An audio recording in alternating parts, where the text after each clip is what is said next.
என் அன்பு சகோதர சகோதரிகளே, ஆண்டவரும் உலக இரட்சகருமான இயேசு கிறிஸ்துவின் நாமத்தில் என் அன்பின் வாழ்த்துக்கள். இன்றைய முத்து எனும் இந்த சிறிய தியானத்தின் மூலமாக மீண்டும் உங்களை சந்திப்பதிலே மகிழ்ச்சி அடைகிறேன்.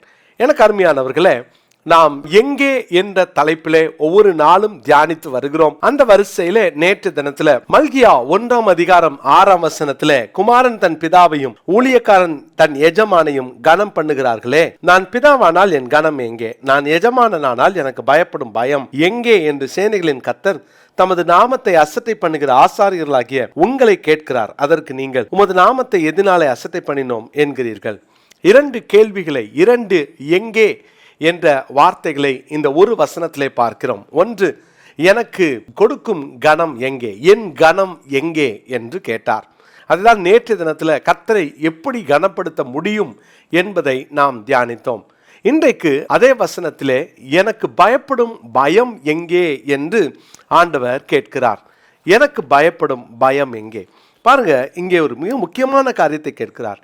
நான் எஜமானனானால் எனக்கு பயப்படும் பயம் எங்கே?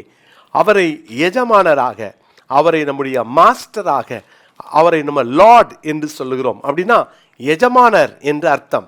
அப்படிப்பட்ட எஜமானருக்கு நாம் பயப்பட வேண்டுமே. அவர் கேட்கிறார், எங்கே எனக்கு பயப்படும் பயம்? எனக்கு அருமையான கர்த்தருடைய பிள்ளைகளே, தேவனுக்கு பயப்படுகிற பயம் நமக்கு எப்போதும் இருக்க வேண்டும். நமக்கு அநேக நேரங்களில் இந்த தெய்வ பயம், கடவுளுக்கு பயப்படுகிற பயம் இன்றைக்கு குறைந்து கொண்டிருக்கிறதை நாம் பார்க்கிறோம். யாரிடத்திலும் அந்த பயம் இருக்கிற மாதிரியே தெரியல. அதனால தான் துணிகரமான பாவங்கள், இன்னைக்கு வாழ்க்கையை பாவத்திற்கு விற்று போடுகிற அநேகரை பார்க்கிறோம். கடவுள் கண்டுக்க மாட்டார் அப்படின்னு சொல்ற ஒரு கூட்டத்தையும் நம்ம பார்க்கிறோம். ஆனால் எனக்கு அருமையான தேவனுடைய பிள்ளைகளே, தேவன் அவர் அன்பானவர் தான். அதே நேரத்தில் அவருக்கு கொடுக்க வேண்டிய அந்த கனத்தையும் அந்த தெய்வ பயத்தையும் நமக்குள்ளாக தேவன் எதிர்பார்க்கிறார் என்பதை இந்த மல்கியா 1:6 நாம் பார்க்கிறோம். சங்கீதம் 19:9 நான் வாசிக்கிறேன். கர்த்தருக்கு பயப்படுகிற பயம் சுத்தமும் என்றைக்கும் நிலைக்கிறதுமாய் இருக்கிறது. ஏதோ பழைய ஏற்பாட்டு காலத்தில் கடவுளுக்கு பயந்தாங்க, புதிய ஏற்பாட்டு காலத்தில் பயப்படக்கூடாது என்பது அல்ல.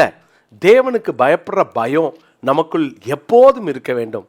இங்கு வாசிக்கிறோம் பாருங்க, கர்த்தருக்கு பயப்படுகிற பயம் சுத்தமும் என்றைக்கும் நிலைக்கிறதுமாய் இருக்கிறது. கர்த்தருடைய நியாயங்கள் உண்மையும் அவைகள் அனைத்தும் நீதியுமாய் இருக்கிறது. அது என்றைக்கும் நிலைக்கின்றது. கர்த்தருக்கு பயப்படுற பயம். இன்னைக்கு நம்மளை பார்த்து எனக்கு பயப்படுகிற பயம் எங்கே என்று கர்த்தர் நம்மை பார்த்து கேட்டால் என்ன சொல்ல போகிறோம்? அருமையான தேவனுடைய பிள்ளைகளே, தேவனுக்கு பயப்படுற பயம் இன்னைக்கு நம்ம எல்லாருக்கும் தேவை. ஆண்டவர் இன்னைக்கு நம்முடைய தனிப்பட்ட வாழ்க்கையில் ஆண்டவருக்கு பயப்படுற பயம் இருக்கான்னு நம்மளை செக் பண்ணுகிறார். ஆபிரகாம் அப்படிதான் அவர் பரிசோதித்து பார்த்தார், சோதித்தார் என்று ஆதியாகமத்தின் புஸ்தகம் 22 அதிகாரம் 1 வசனத்தில் நம்ம பார்க்கிறோம். இந்த காரியங்கள் நடந்த பின்பு தேவன் ஆபிரகாமை சோதித்தார். அவர் தன்னுடைய ஒரே மகனை பலிக்காக கேட்கிறார். இதை அறிந்து கொண்ட ஆபிரகாம் பாருங்க, அங்கே கீழ்ப்படிந்து ஆபிரகாம் தன்னுடைய மகனாகிய ஈசாக்கை பலிபீடத்தில் கிடத்தி அவனை வெட்டுவதற்காக தன் கைகளை ஓங்குகிறதை நாம் பார்க்கிறோம். அந்த நேரத்தில் தான் ஆண்டவர் ஒரு வார்த்தையை சொல்லி ஆபிரகாம் ஆசீர்வதிக்கிறார். பாருங்க, ஆதியாகமம் 22 அதிகாரம் 12 வசனத்துல, அப்பொழுது அவர் பிள்ளையாண்டான் மேல் உன் கையை போடாதே, அவனுக்கு ஒன்றும் செய்யாதே, நீ அவனை உன் புத்திரன் என்றும் உன் ஏக சுதன் என்றும் பாராமல் எனக்கு ஒப்பு கொடுத்தபடியினால் நீ தேவனுக்கு பயப்படுகிறவன் என்று இப்பொழுது அறிந்திருக்கிறேன் என்றார். தெய்வ பயம் எதனால் அறியலாம்? இன்னைக்கு நம்ம ஒருவேளை நான்லாம் கடவுளுக்கு பயப்படுறேன் அப்படின்னு சொல்லலாம். ஒரு நாள் ஒரு சர்ச்சில் ஒரு சகோதரன் என்னோடு கூட ஒரு வாக்குவாதம் செய்தார். நான்லாம் கடவுளுக்கு பயப்படுறவன், என்னத்தில் எப்படி நீங்கள் சொல்கிறீங்கன்னு கேட்டால், நான் சர்ச்சுக்குள்ளே வரும்போது செருப்பை வெளியே கலத்தி போட்டுட்டு வரேன். தேவனுடைய பிள்ளைகளே, நம்ம இன்னைக்கு மதவாதிகளாக வாழ தேவன் நம்மளை அழைக்கலை. இன்னைக்கு செருப்பை வெளியே கலத்தி போடுறதுனால கடவுளுக்கு பயப்படுற பயமா? மனசில் எவ்வளவு அழுக்குகள், இதை என்னைக்கு வெளியே கலத்த போகிறோம்? என்னைக்கு இதை தூக்கி எறிய போகிறோம்? இன்னைக்கு ஒருவேளை நம்முடைய சபையை சுத்தமாக வைப்பது தவறில்லை. ஆனால் இன்றைக்கு மத சடங்குகளுக்குள்ளாக போய் சிக்கிக்கொண்டு இதை கடவுளுக்கு பயப்படுற பயம் என்று அநேகர் நினைக்கின்றார்கள். ரொம்ப கவனமாக நம்ம இருக்கணும். பாருங்க கர்த்தருடைய பிள்ளைகளே, ஏதோ சில காரியங்களை நம்ம செய்துட்டு நான் கடவுளுக்கு பயப்படுறவன் அப்படின்னு பக்தியை கடவுள் பயமாக காண்பித்து விடக்கூடாது. இன்னைக்கு நிறைய பேருக்கு பக்தி இருக்கிறது, ஆனால் தெய்வ பயம் இல்லை. தெய்வ பயத்தினுடைய முதல் அடையாளம் என்ன தெரியுமா? தேவன் கேட்கிறது எதுவாக இருந்தாலும் அதை பலிபீடத்தில் கிடத்த நாம் அழைக்கப்படுகிறோம். நம்மளால் முடியுமா? எதையோ ஒன்றை கர்த்தர் உங்ககிட்ட பலிபீடத்தில் வைன்னு சொன்னால் கீழ்ப்படிந்து பலிபீடத்தில் வைக்க முடியுமா? ஆபிரகாம் தன்னுடைய வாக்குத்தத்தத்தின் பிள்ளையாகிய ஈசாக்கை பலிபீடத்தில் வைக்கிறதற்கு தேவன் கேட்டபோது அவன் மறுப்பு தெரிவிக்காமல், தாமதம் செய்யாமல் அப்படியே செய்தான், அப்படியே கீழ்ப்படிந்தான். இந்த கீழ்ப்படிதல் தான் தெய்வ பயத்தினுடைய அடையாளம். இன்னைக்கு ஆண்டவர் நம்மள ஒரு வேளை சோதிச்சா, ஆண்டவர் எதையோ ஒன்று நம்ம இடத்துல கேட்டா, எத்தனை பேர் அவருக்கு பிரியமானதை பலிபீடத்திலே வைக்க ஆசையாக இருக்கிறோம், ஆயத்தமாக இருக்கிறோம், அர்ப்பணிக்க ஒப்பு கொடுக்க போகிறோம்? முதலாவது சோதித்து பார்ப்போம். எனக்கு பயப்படும் பயம் எங்கே என்று கேட்டால் தைரியமாக சொல்வீங்களா? நீங்கள் என்ன கேட்டாலும் உங்களுக்காக நான் விட்டு கொடுக்குறேன். எனக்கு அது ஆசையாக இருந்தாலும், எனக்கு அது பிரியமாக இருந்தாலும் உங்களுக்காக நான் விட்டு கொடுக்குறேன்னு இன்றைக்கி எத்தனை பேர் அப்படி சொல்ல முடியும்? செய்து பாருங்கள். கர்த்தர் உங்கள் வாழ்க்கையிலே அவர் பெரிய ஆசீர்வாதங்களை தருவார். இரண்டாவதாக, கர்த்தருக்கு பயப்படுகிற பயத்தினுடைய அடையாளம் என்ன? நீதிமொழிகளின் புஸ்தகம் 8ஆம் அதிகாரம் 13ஆம் வசனத்திலே, தீமையை வெறுப்பதே கர்த்தருக்கு பயப்படும் பயம். தீமையை வெறுப்பது. கர்த்தருடைய பிள்ளைகளே, எதெல்லாம் தீமையோ, எதெல்லாம் ஆண்டவருக்கு ஏற்புடையதில்லையோ, எதையெல்லாம் தேவன் வெறுக்கிறாரோ அதையெல்லாம் நாம் நம்முடைய வாழ்க்கையில நம்மை விட்டு அகற்றிதான் ஆக வேண்டும். தீமையை வெறுக்கின்ற அந்த அனுபவம் நமக்கு தேவை. இன்னைக்கு ஒருவேளை உங்களுக்குள்ள தீமையை வெறுக்கிற அந்த அனுபவம் உண்டா? பாவம்னு தெரிஞ்சதுக்கப்புறம், தீமைன்னு தெரிஞ்சதுக்கப்புறம், எனக்குள்ள ஆவியானவர் துக்கப்படுவார்னு தெரிஞ்சதுக்கப்புறம் எத்தனை நேரம் அவைகளில் நம்ம துணிகரமாக செய்கிறோம்? எத்தனை நேரம் நம்முடைய மனதை அதில் செலுத்துகிறோம்? தீமை அது தேவனை நம்மை விட்டு அகற்றிவிடும். நம்மை விட்டு தேவன் தூர போய் விடுவார்.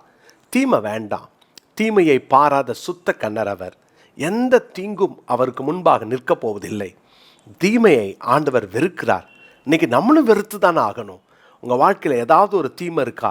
சின்ன விஷயமா இருக்கலாம். அது தேவனை வேதனைப்படுத்துகிற, ஆவியானவரை துக்கப்படுத்துகிற ஏதோ ஒரு காரியம். அது நம்ம நினைக்கலாம், நம்ம பார்வைக்கு அது சின்னது தானே, நான் இந்த பொய் சொன்னேன், சின்ன பொய் தானே, அல்லது சின்ன பாவம் தானே, அல்லது ஒரு சின்ன கோபம் தானே, அல்லது ஏதோ அவசரத்துக்கு நான் இந்த தப்பை பண்ணிட்டேன். எதுவாக இருந்தாலும் தேவன் அதை வெறுக்கிறார். அப்படின்னா நாமும் வெறுத்து தான் ஆக வேண்டும். தீமையை வெறுக்கிறது தான் கர்த்தருக்கு பயப்படுற பயம். இப்படி யோசிங்களேன், அவருக்கு பிடிக்காது, எனக்கு வேண்டாம், எனக்கும் பிடிக்காம போகட்டும். இந்த ஒரு உணர்வு நமக்குள் இருக்கும் என்றால் சின்ன விஷயத்தில் கூட நம்ம அவருக்காக உண்மையாக இருக்க முடியும். மூன்றாவது, கர்த்தருக்கு பயப்படுற பயம் எது தெரியுமா?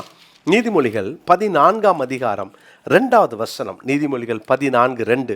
நிதானமாய் நடக்கிறவன் கர்த்தருக்கு பயப்படுகிறான், தன் வழிகளில் தாறுமாறானவனோ அவரை அலட்சியம் பண்ணுகிறான். இந்த வசனத்தில் வாசிக்கிறோம், நிதானமாய் நடக்கிறவன் கர்த்தருக்கு பயப்படுகிறான். இன்னைக்கு அநேகருடைய வாழ்க்கையில் பதற்றத்தோடவே தங்களுடைய வாழ்க்கையை ஓட்டுகிறார்கள். இந்த பதற்றம் வர்றதுக்கு காரணம் என்ன? அவிசுவாசம். இந்த பதற்றம் வர்றதுக்கு காரணம் என்ன? அவசரங்கள். இந்த பதற்றம் வருவதற்கு காரணம் என்ன? ஆண்டவரை சாராத வாழ்க்கை.